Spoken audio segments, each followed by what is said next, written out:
ನಮಸ್ಕಾರ ಗೆಳೆಯರಿ, stock market Kannada ಚಾನಲ್ಗೆ ಸ್ವಾಗತ ಸುಸ್ವಾಗತ. ಗೆಳೆಯರಿ, ವಿಡಿಯೋದಲ್ಲಿ ನಮ್ಮ ಮಾರ್ಕೆಟ್ಗೆ ಸಂಬಂಧಪಟ್ಟಂತೆ ಹಾಗೂ ಕೆಲವು ಇಂಡಿವಿಜುವಲ್ ಸ್ಟಾಕ್ಗಳಿಗೆ ಸಂಬಂಧಪಟ್ಟಂತೆ ಇವತ್ತು ಬಂದಿರುವಂತಹ ಬ್ರೇಕಿಂಗ್ ಸುದ್ದಿಗಳ ಕಡೆ ಗಮನ ಹರಿಸುವಂತಹ ಪ್ರಯತ್ನವನ್ನು ಮಾಡೋಣ. ಹಲವಾರು ಅಪ್ಡೇಟ್ಗಳನ್ನ ಕವರ್ ಮಾಡ್ತಾ ಇದ್ದೀನಿ, ಹಾಗಾಗಿ ವಿಡಿಯೋನ ಕೊನೆವರೆಗೂ ನೋಡಿ ಪೂರ್ತಿ ವಿಚಾರ ತಿಳ್ಕೊಳ್ಳಿ. ಆಸ್ ಯೂಶುವಲ್ ಮುಂದುವರಿಯ ಮುಂಚೆ ಡಿಸ್ಕ್ಲೇಮರ್ ಕೊಡಲಿಕ್ಕೆ ಇಷ್ಟಪಡ್ತೀನಿ. ಇಲ್ಲಿ ಕವರ್ ಮಾಡ್ತಿರುವಂತಹ ಯಾವುದೇ ಸ್ಟಾಕ್ ಅನ್ನು ಕೂಡ ರೆಕಮೆಂಡ್ ಮಾಡ್ತಿಲ್ಲ. ನೀವು ಫರ್ದರ್ ಸ್ಟಡಿ ಮೆಡಿಟೇಷನ್ ಅಂತ ಹೇಳ್ಬೋದು. ಆಸ್ ಎಜುಕೇಶನಲ್ ಪರ್ಪಸ್ ನಾನು ವಿಡಿಯೋ ನಿಮ್ಮ ಮುಂದೆ ತರ್ತಾ ಇದ್ದೀನಿ. ಹಾಗೆ ನಮ್ಮ ತರಬೇತಿ ಕಾರ್ಯಕ್ರಮದಲ್ಲಿ ಇಂಟ್ರೆಸ್ಟ್ ಇರುವಂತವರು ಇಮೇಲ್ ಮೂಲಕ ಸಂಪರ್ಕ ಮಾಡಬಹುದು. ಇನ್ನೂ ಹೆಚ್ಚಿನ ಮಾಹಿತಿಯನ್ನು ನಾವು ಇಮೇಲ್ ಮೂಲಕ ನಿಮಗೆ ತಲುಪಿಸ್ತೇವೆ.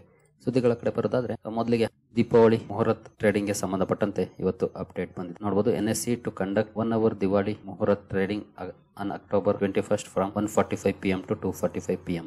ನಿಮ್ಗೆಲ್ರಿಗೂ ಗೊತ್ತಿರೋ ಹಾಗೆ ಪ್ರತಿ ವರ್ಷ ದೀಪಾವಳಿ ದಿನ ಲಕ್ಷ್ಮೀ ಪೂಜೆ ಏನ್ ಮಾಡ್ತಾರೆ, ಅವತ್ತು ನಮ್ಮ ಮಾರ್ಕೆಟ್ ಕೂಡ 1 ಗಂಟೆ ಓಪನ್ ಇರುತ್ತೆ. ರಜದ ಪ್ರಯುಕ್ತ ಮಾರ್ಕೆಟ್ ಕ್ಲೋಸ್ ಇದ್ರೂ ಕೂಡ 1 hour ಓಪನ್ ಮಾಡ್ತಾರೆ. ಲಾಸ್ಟ್ ಟೈಮ್ 6:15 to 7:15 ಅನ್ಸುತ್ತೆ ಓಪನ್ ಇದ್ದಿದ್ದು. ಈ ಸಲ ಮಧ್ಯಾಹ್ನ 1:45 ರಿಂದ 2:45 ವರೆಗೂ ಓಪನ್ ಇರುತ್ತೆ ನೋಡಬಹುದು.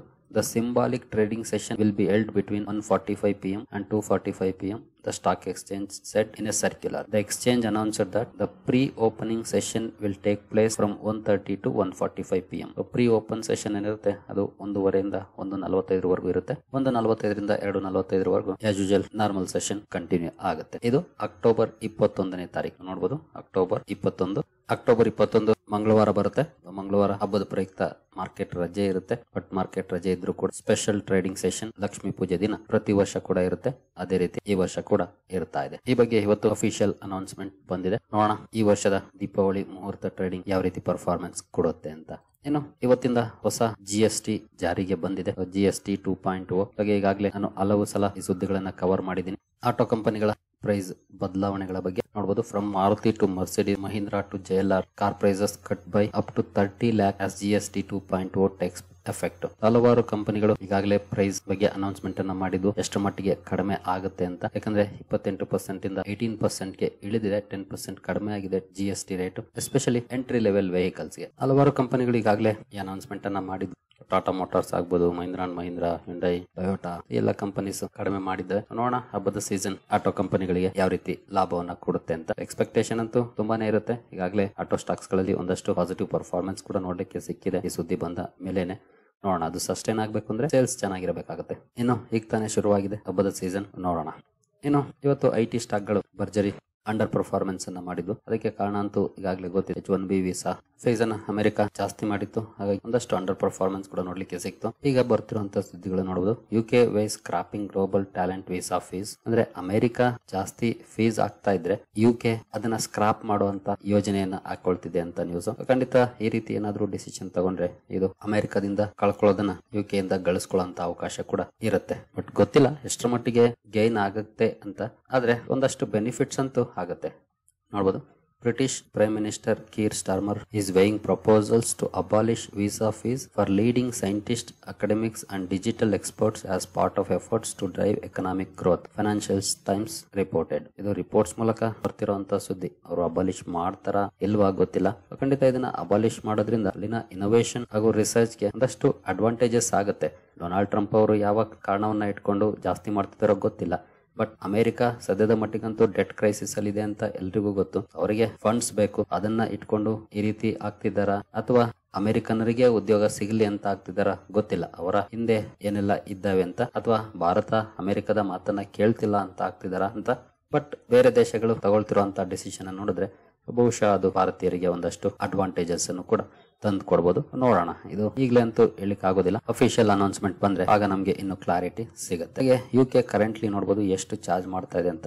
766 ಪೌಂಡ್ಸ್ ಪರ್ ಅಪ್ಲಿಕೆಂಟ್ ಚಾರ್ಜ್ ಮಾಡ್ತಾ ಇದೆ. ಜೊತೆಗೆ ಆನ್ಯುಯಲ್ ಹೆಲ್ತ್ ಸರ್ಚಾರ್ಜ್ ಅನ್ನು ಕೂಡ ಇವರು ಪೇ ಮಾಡಬೇಕಾಗುತ್ತೆ. 1035 ಪೌಂಡ್ಸ್ ಪರ್ ಪರ್ಸನ್. 1035 ಪ್ಲಸ್ 766 ಅಂದ್ರೆ ಅಲ್ಲಿಗೆ ಅರೌಂಡ್ 1800 ಪೌಂಡ್ಸ್ ಅನ್ನ ಪೇ ಮಾಡ್ತಾ ಇದ್ದಾರೆ ಅಂತಾನೆ ಹೇಳ್ಬೋದು. ಇನ್ ಕೇಸ್ ಇದನ್ನ ಅಬಾಲಿಷ್ ಮಾಡಿದ್ರೆ ಅದು ಒಂದಷ್ಟು ಅಡ್ವಾಂಟೇಜಸ್ ಅನ್ನು ಕೂಡ UK ನಲ್ಲಿ ಕೆಲಸ ಮಾಡ್ಲಿಕ್ಕೆ ಬಯಸೋರ್ಗೆ ತರಬಹುದು. ಏನು ನೋಡಬಹುದು. America's loss Europe's gain, the scramble for Indian talent. America ಈ ರೀತಿಯ ಫೀಸ್ ಅನ್ನ ಹೈಕ್ ಮಾಡೋದ್ರಿಂದ ಬಹುಶಃ ಅದು ಯುರೋಪಿಯನ್ ಕಂಟ್ರೀಸ್ಗೆ ಲಾಭವನ್ನ ತಂದು ಕೊಡಬಹುದು ಅಂತ. ಯಾಕೆಂತಂದ್ರೆ ಎಷ್ಟು ದಿನ ಜನ ಅಮೆರಿಕನ ಪ್ರಿಫರ್ ಮಾಡ್ತಾ ಇದ್ರು. ಯಾಕೆಂದ್ರೆ ಒಳ್ಳೆ ಅರ್ನಿಂಗ್ ಆಗ್ತಾ ಇತ್ತು, ಜೊತೆಗೆ ಕೆಲವೊಂದು ಫೆಸಿಲಿಟೀಸ್ ಕೂಡ ಅಲ್ಲಿ ಚೆನ್ನಾಗಿತ್ತು. ಹಾಗಾಗಿ ಅಮೆರಿಕನ ಪ್ರಿಫರ್ ಮಾಡ್ತಾ ಇದ್ರು.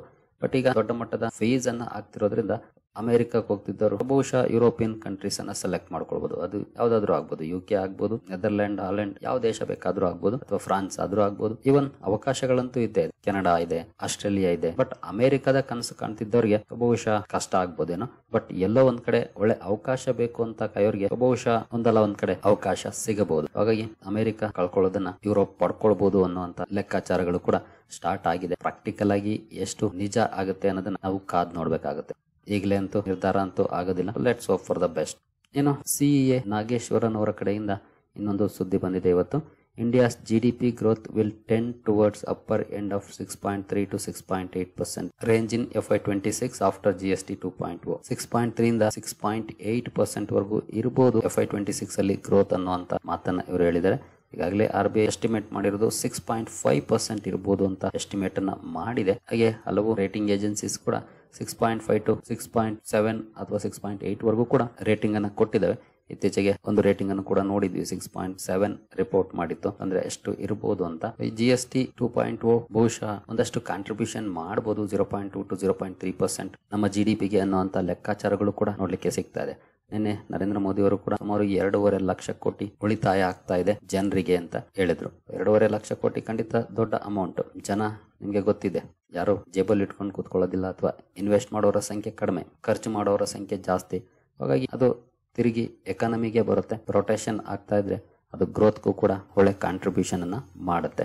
ಹಾಗಾಗಿನೇ ಹಲವು ಎಕ್ಸ್ಪೆಕ್ಟೇಷನ್ಸ್ ನೋಡ್ಲಿಕ್ಕೆ ಸಿಗ್ತಾ ಇದೆ. ನೋಡೋಣ, ಇದು ಕೂಡ Q2 ಡೇಟಾ ಬಂದಾಗ್ಲೇ ನಮ್ಗೆ ಇನ್ನೊಂದಷ್ಟು ಕ್ಲಾರಿಟಿ ಸಿಗೋದು.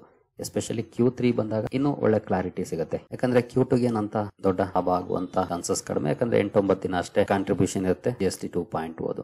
ಇನ್ನು ನೆಕ್ಸ್ಟ್ ಸುದ್ದಿ ಕಡೆ ಬರೋದಾದ್ರೆ, frontier tech for Bharat, aerospace defence sector where Indian jugaad does not work. ಅಂದ್ರೆ ನಿಮ್ಗೆಲ್ರಿಗೂ ಗೊತ್ತಿರೋ ಹಾಗೆ ಜುಗಾಡ್ ಅಂದ್ರೆ ಹೊಸ ಪ್ರಯತ್ನ ಅಷ್ಟೇ, ಬಟ್ ಅದನ್ನ ಬೇರೆ ಬೇರೆ ರೀತಿಯಾಗಿ ಬಳಸ್ತಾರೆ. ವಿವೇಕ್ ಮಿಶ್ರಾ ಅವರು ಒಂದು ಮಾತನ್ನ ಹೇಳಿದರೆ, the buzz about India being good jugaad doesn't work in this sector.